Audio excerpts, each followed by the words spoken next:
Réinventé. Disons, c'est ce qu'on appelle le Pentateuque samaritain. Vous avez tout à fait raison de une question que vous me posez. Comment les Juifs ont été assez stupides pour conserver des trucs comme ça. Oui. Et encore un petit exemple, qu'est-ce que c'est à la synagogue? Écoute Israël. Oui. Écoute, on récite la synagogue Écoute Israël, qui était l'injonction des prophètes contre Israël. Et les Juifs aujourd'hui croient que Écoute Israël, c'est la profession de foi des Juifs. Je crois que dans ce cas-là, on se fait un peu dans la confusion. Ah, c'est sûr. On est dans la confusion. Et moi, je suis pour qu'il y ait maintenant des services où il y ait des Juifs et des chrétiens. Et quand les Juifs disent Écoute Israël, ils s'adressent aux chrétiens qui sont dans la synagogue. Ah oui, très bien, Jacques. À ce moment-là, ça serait clair. Ça rentre dans le serait projet clair. noachique, ça ou pas? Ça peut rentrer dans le projet noachique ou pas? Je ne sais pas si vous voulez, mais ça ne me plaît pas. Mais je veux dire qu'il faudrait absolument, s'il faut garder l'expression Décréter la vérité. il faudrait exactement qu'il y ait des gens, Décréter la vérité. des héritiers d'Israël, qui soient là pour entendre ça. Ça, je suis d'accord. Moi, je suis pour une. Où les rabbins donnent leur avis, m'attaquer tout ça. aux chrétiens, je suis pour qu'on trouve une relation terrain d'entente. harmonieuse où chacun reste à sa place. Moi, si j'étais à votre place, je dirais, ben oui, d'accord, en effet, nous, on est descendants de ceux qui ont cru à Jésus, qui ont cru que Jésus était le Messie d'Israël et qu'il allait les ramener et les racheter, parce que c'est encore un mot très chrétien. C'est ça.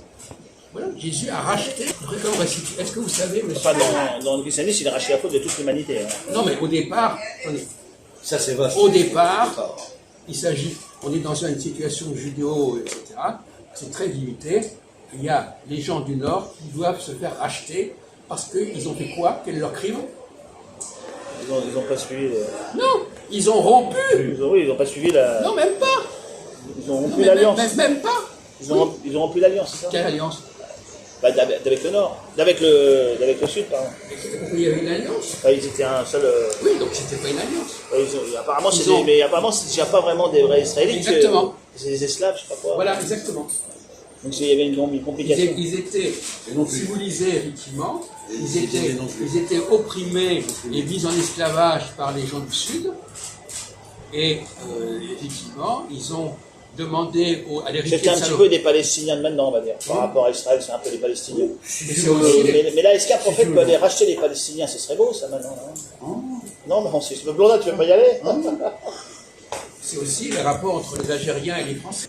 Il s'agit d'une partie qui veulent être quand même réintégrés en France. En tout cas, en tant que citoyens français. Les immigrés, je veux dire. J'ai peur que ça soit plutôt pour avoir des aides sociales, mais Non, mais d'accord. ils ne sont pas trop citoyens. Non, mais peu importe.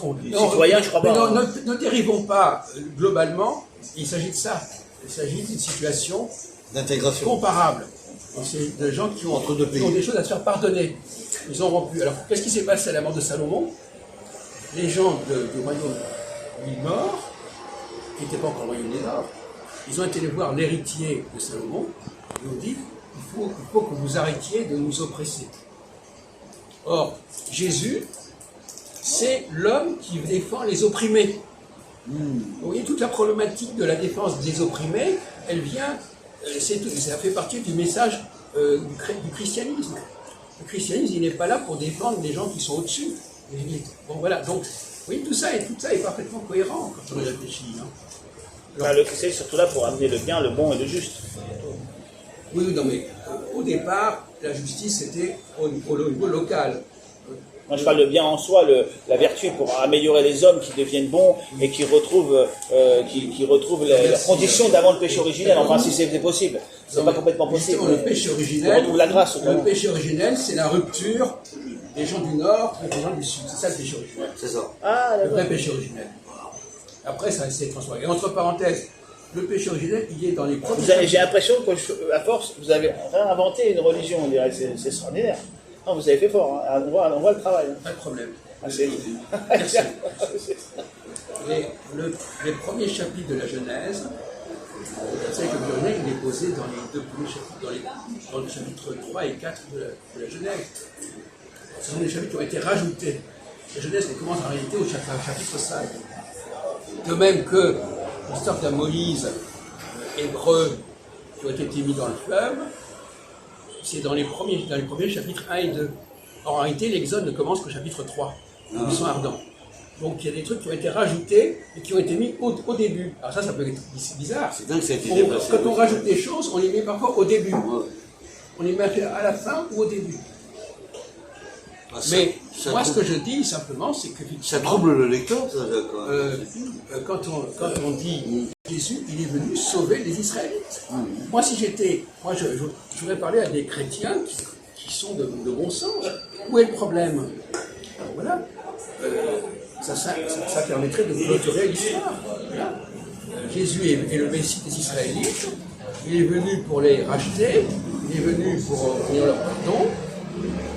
Et pour continuer à avoir cela, il faut demander aux Juifs de le faire.